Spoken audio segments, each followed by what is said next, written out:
ಕಿತ್ತಂಡೂರು ವೆಂಕಟರಾಮ್ರವರ ಸಾರಥ್ಯದಲ್ಲಿ ನಡೆಯುತ್ತಿರುವ punch TV Kannada ನ್ಯೂಸ್ಗೆ ಸ್ವಾಗತ. ಎಐಸಿಸಿ ಅಧ್ಯಕ್ಷರಾದ ಮಲ್ಲಿಕಾರ್ಜುನ ಖರ್ಗೆ ಹುಟ್ಟುಹಬ್ಬ ಸಂಭ್ರಮ. ಕೋಲಾರ ನಗರದ ಕಾಂಗ್ರೆಸ್ ಕಚೇರಿಯಲ್ಲಿ ಎಐಸಿಸಿ ಅಧ್ಯಕ್ಷರಾದ ಮಲ್ಲಿಕಾರ್ಜುನ ಖರ್ಗೆ ಅವರ ಹುಟ್ಟುಹಬ್ಬವನ್ನು ಕಾಂಗ್ರೆಸ್ ಪಕ್ಷದ ಕಾರ್ಯಕರ್ತರು ಕೇಕ್ ಕತ್ತರಿಸಿ ಸಿಹಿ ಹಂಚಿಕೆ ಮಾಡುವ ಮೂಲಕ ಆಚರಣೆ ಮಾಡಿದರು. ಇನ್ನು ಈ ಸಂದರ್ಭದಲ್ಲಿ ಕಾಂಗ್ರೆಸ್ ಪಕ್ಷದ ಹಿರಿಯ ಮುಖಂಡರಾದ ಬೆಳಗಾನಹಳ್ಳಿ ಮುನಿವೆಂಕಟಪ್ಪ, ವೆಂಕಟಪತಿಯಪ್ಪ, ಗ್ರಾಮಾಂತರ ಬ್ಲಾಕ್ ಕಾಂಗ್ರೆಸ್ ಅಧ್ಯಕ್ಷ ಮೈಲಾಂಡಹಳ್ಳಿ ಮುರಳಿ, ಕಾಂಗ್ರೆಸ್ ಮುಖಂಡರಾದ ಅನೀಫ್, ಕಾದ್ರಿಪುರ ಬಾಬು, ಕಾಂಗ್ರೆಸ್ ಸೇವಾದಳ ರಾಜ್ಯ ಪ್ರಧಾನ ಕಾರ್ಯದರ್ಶಿ ಡಾಕ್ಟರ್ ಶಂಕರಪ್ಪ, ಗೋವಿಂದರಾಜು, ಕೋಟೆ ರಾಜೇಶ್ ಮುಂತಾದವರು ಹಾಜರಿದ್ದರು. Kittanduru Venkatram, punch TV news, Kolar. ಮತ್ತೇನು ಮಲ್ಲಿಕಾರ್ಜುನ ಖರ್ಗೆ ಸಾಹೇಬರ ಹುಟ್ಟುಹಬ್ಬಕ್ಕೆ ನಾವೆಲ್ಲ ಸೇರಿದ್ದಕ್ಕೆ ತುಂಬ ಸಂತೋಷ ಆಗ್ತಾ ಇದೆ. ಪ್ರಿಯತಮ ನಾಯಕರಾದಂಥ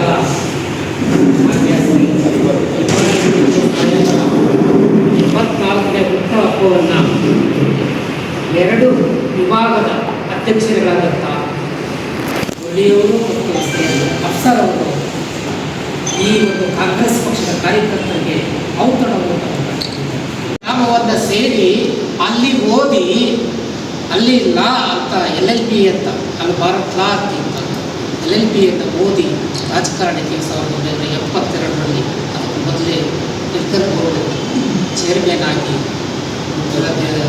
ದೇವರಾಜ್ ಅವರ ಅಡಿಯಲ್ಲಿ ಬಂದಂಥ ಒಂದು ಉದಾಹರಣೆಯನ್ನು ಕೊಡ್ತೇನೆ.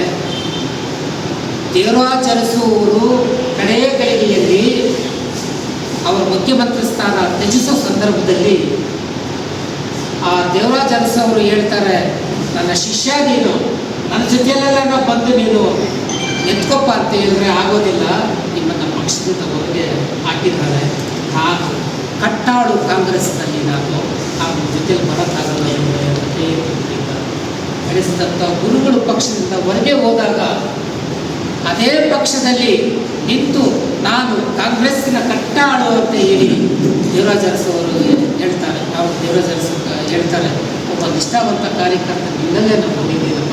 ಅಲ್ಲಿಂದ ಪ್ರಾರಂಭ ಮಾಡಿದಂಥವರು ಇಲ್ಲಿವರೆಗೂ ಲೋಕಸಭಾ ಸದಸ್ಯರಾಗಿ, ರಾಜ್ಯಸಭಾ ಸದಸ್ಯರಾಗಿ, ವಿರೋಧ ಪಕ್ಷದ ನಾಯಕರಾಗಿ, ಸಮಾಜ ಕಲ್ಯಾಣ ಸಚಿವರಾಗಿ, ಗೃಹ ಮಂತ್ರಿಗಳಾಗಿ, ರೈಲ್ವೆ ಮಂತ್ರಿಗಳಾಗಿ ಕೇಂದ್ರದಲ್ಲಿ ಅನೇಕ ಸಚಿವ ಸ್ಥಾನಗಳನ್ನು ಅಲಂಕರಿಸಿ ಇವತ್ತು ರಾಷ್ಟ್ರೀಯ ಕಾಂಗ್ರೆಸ್ ಪಕ್ಷದ ರಾಷ್ಟ್ರೀಯ ಅಧ್ಯಕ್ಷರಾಗಿ ಇವತ್ತು ಇದ್ದಾರೆ.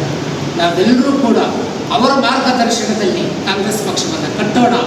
ಈ ಬ್ಲಾಕ್ನಲ್ಲಿ ಇರ್ತಕ್ಕಂಥ ಏನು ಮುರಳಿಯವರೇನಿದ್ದಾರೆ, ಅಫ್ಸರ್ ಇದ್ದಾರೆ, ಅವರ ಮಾರ್ಗದರ್ಶನದಲ್ಲಿ ನಮ್ಮ ಮಾರ್ಗದರ್ಶನಗಳೆಲ್ಲ ಸೇರಿಸಿಕೊಂಡು ಇಲ್ಲಿ ಕೋಲಾರದಲ್ಲಿ ಮತ್ತೆ 2028ರಲ್ಲಿ ನಮ್ಮ ಶಾಸಕರಾಗನ್ನು ಮಾಡಿಕೊಂಡು ಕಾಂಗ್ರೆಸ್ ಪಕ್ಷಕ್ಕೆ ಬಲವನ್ನು ಕೊಡೋಣ ಅಂತ ಹೇಳ್ತಾ ಕೂಡ ಅನಿಲ್ ಸಾಹೇಬರು, ಸಿಂಚರ್ ಸಾಹೇಬರು ಮತ್ತು ಎಲ್ಲ ಇದ್ದಾರೆ. ನಾವೆಲ್ಲ ಕೂಡ ನಮ್ಮ ಮಾರ್ಗದರ್ಶನದಲ್ಲಿ ಮತ್ತು ರಾಜ್ಯದ ಜನಪ್ರಿಯ ಮುಖ್ಯಮಂತ್ರಿಗಳಾದಂಥ ಕುಮಾರ್ ಸಾಹೇಬರು ಮತ್ತು ಮಾಜಿ ಮುಖ್ಯಮಂತ್ರಿ ಸಿದ್ದರಾಮಯ್ಯ ಅಧ್ಯಕ್ಷರ ಮಾರ್ಗದರ್ಶನದಲ್ಲಿ, ಈ ಜಿಲ್ಲೆಯ ಶಾಸಕರ ಮಾರ್ಗದರ್ಶನದಲ್ಲಿ, ಎಲ್ಲರ ಮಾರ್ಗದರ್ಶನದಲ್ಲಿ ಕಾಂಗ್ರೆಸ್ ಪಕ್ಷವನ್ನು ನಾವು ಅತ್ಯಂತ ಬಲಿಷ್ಠವಾಗಿ ಕಟ್ಟೋಣ.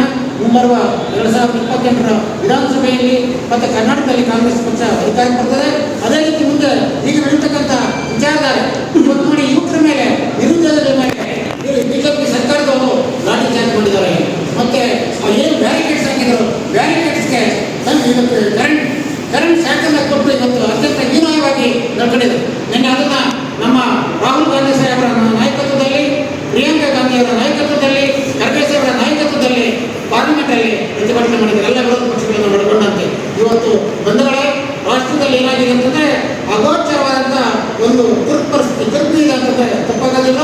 ಏನಿವತ್ತು ನಮ್ಮ ಪ್ರಧಾನಮಂತ್ರಿ ಮೋದಿ ಹೇಳ್ತಾರೆ ಸಬ್ಕಾ ಸಾಥ್ ಸಬ್ಕಾ ವಿಕಾಸ್ ಅಂತ, ಆದರೆ ಏನಿಲ್ಲ, ಬರೀ ದುಡ್ಡಿಂದ ಹೋಗಿದ್ದಾರೆ. ಇವತ್ತು ರಾಮ ಮಂದಿರದ ದುಡ್ಡನ್ನು ಅವರು ಕೊಡು ಮಾಡ್ತಾರೆ ಅಂತಂದರೆ ಅವ್ರಿಗೇನು ನೈತಿಕತೆ ಇದೆ ಅಂತಕ್ಕಂಥ ಮಾತನ್ನು ನಾವು ಪ್ರಶ್ನೆ ಮಾಡಬೇಕಿದೆ.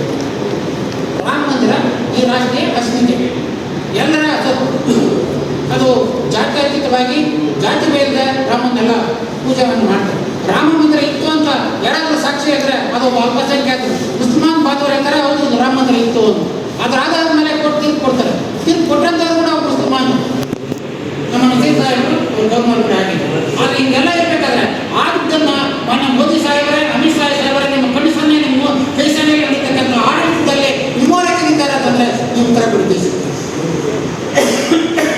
ಮಾತು ನನಗೆ ಅವಕಾಶ ಕೊಡಲು ಹೊಂದಿಸಿ ನನ್ನ ಮಾತನ್ನು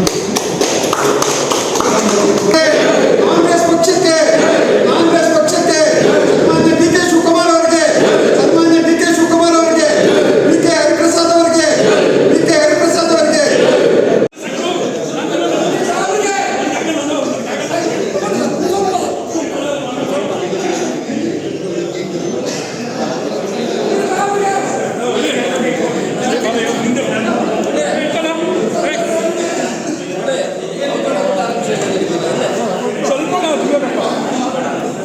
ಓಕೆ ಸರ್